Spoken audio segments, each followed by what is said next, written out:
Bien, en la previa a la huelga general del jueves, la CGT presiona a los senadores para frenar la ley de bases y sindicalistas K amenazan con escraches. La UTA y la Fraternidad se suman al paro y no va a haber colectivos, trenes ni subtes. Sergio Palazzo es líder de la Asociación Bancaria. ¿Qué tal, Sergio? Jorge Granatas hoy.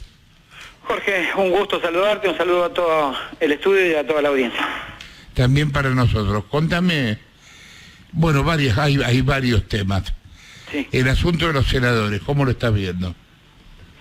Creo que hay una cantidad de senadores que ya se habían expresado contrario a las mismas políticas que están en la ley bases cuando votaron por la derogación del DNU, no aprobándolo. Creo que hay una base de senadores importante que puede incidir fuertemente en que la ley no prospere en senadores, así que en mi caso, que lo he votado en contra como legislador y que como dirigente sindical estoy en contra, me parece que es una expectativa abierta que puede dar cuenta de que la ley va a tener inconvenientes y ojalá no salga sancionada del Senado. Ayer se discutía con personal de aerolíneas si escrachar o no a los senadores respecto de su voto. ¿Qué pensás vos de eso? Yo nunca he sido muy afín a los scratch, no me parecen correctos en ningún tipo y en ninguna actividad, no sé a qué referencia es el tema de scratch. He visto algunas cosas que pasaron posterior a la a la sanción en la Cámara de Diputados con dos legisladores que habían votado a favor de la ley y no acuerdo con esa política de scratch, no me parece correcto. Sí me parece correcto reclamarles para que no voten esa ley, me parece correcto reclamarles cuando uno tiene la oportunidad de ver a un legislador y decirle que está mal lo que ha votado. Otra cosa es la persecución de un scratch, nunca estuve de acuerdo con ningún tipo de scratch. Jessica. ¿Qué tal, Palazzo? Jessica, vos y soy. Le quería preguntar, porque en algún momento hubo una reunión entre representantes de la CGT y el gobierno, se hizo en la Casa Rosada, parecía que era el inicio de un diálogo. De hecho, hubo una intención del gobierno de tratar de hacer una reforma laboral más light que lo que promovían otros sectores, incluso el propio gobierno, como un guiño al sindicalismo. Parecía que podía desactivarse el paro de este jueves porque el gobierno cedió en su posición inicial. ¿Qué pasó en el medio que ustedes van a hacer el segundo paro contra Milei en 5 meses de gestión, lo que da la verdad un récord si uno lo compara con gobiernos anteriores? Bueno, en principio de la reunión en Casa Rosada a la que hace referencia y en tanto la información que nos dieron quienes participaron de esa reunión, no hubo ninguna situación en la que hubiera un acuerdo para que no se efectivizara el paro o algo así. Es más, estuvo más centrado en la no homologación de algunas paritarias que estaban teniendo inconvenientes y en fijar la posición que tenía que fijar la CGT. En segundo lugar, yo por ahí me permito discrepar con la opinión que circula de que es una reforma más light. Las reformas son todas perjudiciales para los trabajadores, no hay un solo artículo en la ley, ya sea en la ley bases o en la propia ley de paquete fiscal, que incrementa lo que yo considero un ataque al trabajador, haciéndole pagar ganancias nuevamente a los trabajadores. Así que no me parece ilógico plantear una medida de fuerza cuando uno ve que la caída del salario ha sido casi del 20%, las jubilaciones han perdido otro tanto. Más allá que la pobreza era alta, se incrementaron en 3.200.000 pobres en 4 meses, y además hay una ley que ha recortado derechos que son esenciales para los trabajadores, y bueno, lo saben ustedes, es decir, son varios, entre ellos ese equipo, racimo de trabajadores independientes, hasta 5 trabajadores, es decir, trabajadores que nunca van a tener derechos, el tema de los periodos de prueba, el tema del fondo de cese de actividad. Si bien es cierto que la economía empieza a disminuir la inflación, creo que cualquier economista va a poder decirles con más certeza que la que le puedo decir yo, que no soy economista, que van a cambiar inflación por desempleo, porque hay una caída muy abrupta de la actividad económica en la Argentina, así que creo que las condiciones están dadas y no se ha modificado el cuadro social, al contrario, se ha acrecentado, y por eso la medida de fuerza del día jueves. Cecilia. Sergio, ¿cómo le va? Cecilia Ufret lo saluda. ¿Qué tal, Cecilia? Muy bien. Pensaba Ahora, por ejemplo, específicamente en el fondo de cese. El fondo de cese que propone la ley es voluntario. Sí. ¿Por qué hay que oponerse a algo que es voluntario? Si hay una empresa, un sector, un grupo de trabajadores que quiere adherir a un sistema, ¿por qué prohibirle prohibirle que lo hagan?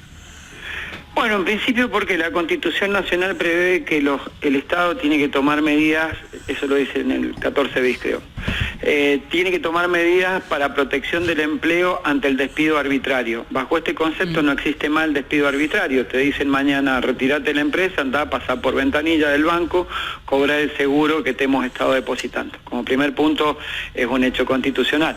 Inconstitucional sería. En segundo punto, hay una ley, que es la ley de indemnizaciones, que establece que el salario es un salario por cada año de servicio. ¿Cómo dos privados van a alterar una ley? Supongamos pero que por no convenio se alteran las condiciones, Sergio, de cuáles son el acceso, ni el monto, ni la manera de calcular la indemnización. Lo único que se modifica es la manera de constituir el fondo para pagarla. No, son dos cosas distintas. Una cosa es lo que vos tenés como ley, un salario por año, es cierto, eso no se ha modificado. Ahora, si yo, sindicato, con una empresa, establezco que el fondo de cese, supongamos es un 8% mensual, cuando vos tenés 12 meses no tenés el equivalente a un sueldo, 8 por 12 te va a dar 96, es decir, estás cobrando el 4% menos de lo que es una indemnización. Quiere decir que dos privados estamos modificando una Sergio, ley. Sergio, no. El 8 con interés compuesto constituye un mes por año. No, pero no estamos diciendo el 8 sería el máximo, te puede firmar cualquier otra cosa, el 4, el 5. Sí, ¿Okay? sí, es un cálculo actuarial, bueno. pero esa es la manera en la que se integra el fondo. No cambia cuánto cobra el trabajador.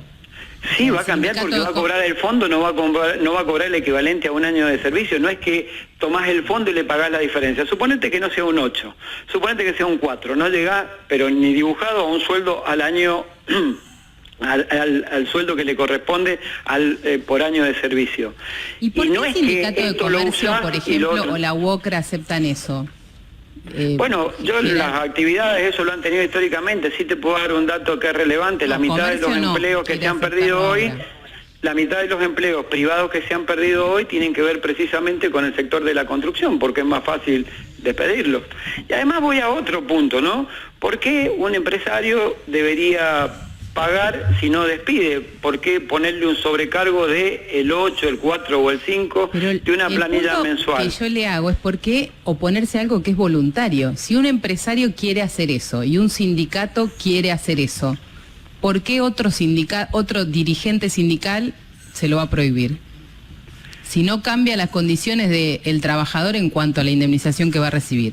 ¿Cuál es la lógica de prohibirle algo? A la condición. Vuelvo a decir que sí cambia, porque el fondo, si vos resolvés un acuerdo en el cual el porcentaje que aporta mensualmente el sector empresario es menor a lo que te va a dar el resultante por 12 meses al año, te la está modificando la indemnización. Está mezclando la manera en la que se constituye un fondo con el cobro de la indemnización, Sergio. Sí, por supuesto. Pero claro, es decir, yo hoy trabajo, soy un trabajador, mi sindicato arregla que el fondo de cese es 4% es lo que me hacen el aporte en mi fondo.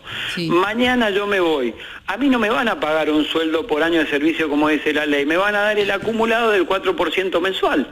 Eso es. Dice la ley, lo que establece el fondo de cese es que se le pague la misma indemnización y que de alguna manera el aporte, como no se despide a todos los trabajadores al mismo tiempo, lo que aporta por uno paga la indemnización del otro.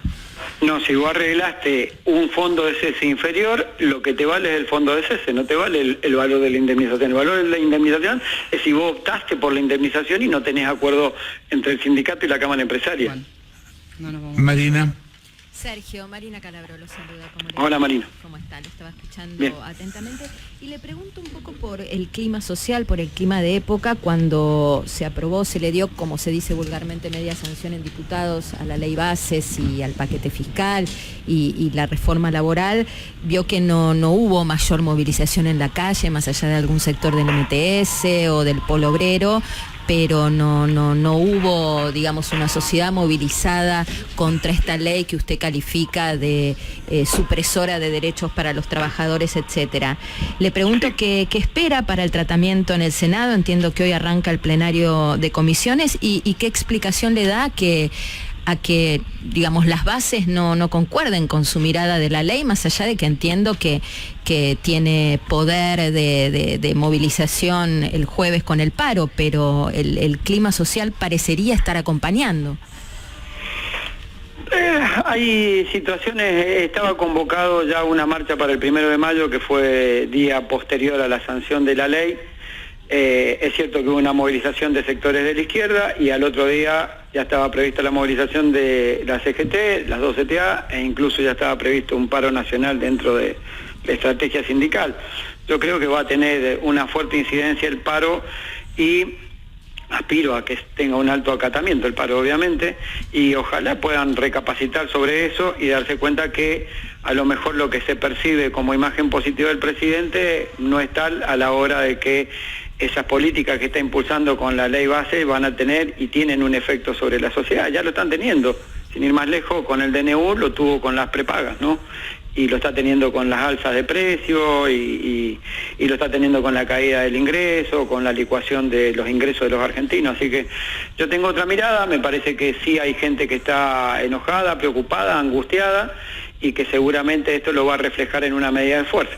Esperemos que sea como uno piensa y que a su vez el gobierno tome debida nota para corregir las cosas que para mí está haciendo mal.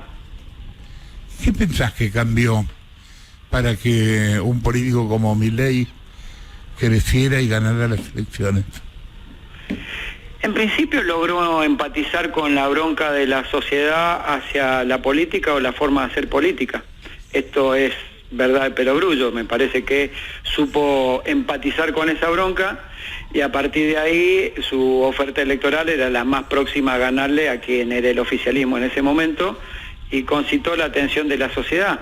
Ahora, empatizar con la bronca de la sociedad hacia la política o la forma de hacer política no significa luego que tengas un buen gobierno. Para eso necesitas equipos, que creo que él no los ha tenido y lo que tiene lo tiene prestado. Creo que necesitas un equilibrio y una templanza emocional que yo no la veo en él. Es todos los días un ataque a alguien, cuando no es un ataque a la clase política, es un ataque a los periodistas. Cuando no es un ataque a los periodistas, creo que hace unos días nos ha tratado como que teníamos problemas cognitivos durante años todos los argentinos que no pensamos como él. Me parece que cuando uno tiene la responsabilidad de ser un primer mandatario, esa templanza y ese equilibrio lo tiene que tener y no tenerlo desbordado porque puede cometer errores que lo pagan muy caro los argentinos. No es lo mismo haber empatizado con la bronca que tener un programa de gobierno, tener equipo de gobierno y tener la templanza para llevarlo adelante. Creo que ahí es donde va a empezar a tener serias dificultades. ¿Y pensás que con una marcha, por más grande que sea, la ley base se puede parar? Ya hubo una situación similar cuando fue la anterior ley bases, después de ese paro de 12 horas y la movilización, cambió un poco el clima de la sociedad, creo, y también de los legisladores que tenían que votar esa ley, y se frustró la ley. Iban votándose artículos y luego se votaba por inciso y tenía más derrotas que triunfo la votación y se pudo frenar. Creo que hoy también puede darse un resultado similar, ¿no? Gracias, viejo, por la comunicación. No, gracias Sergio a ustedes, como siempre. Palazzo, líder de la asociación.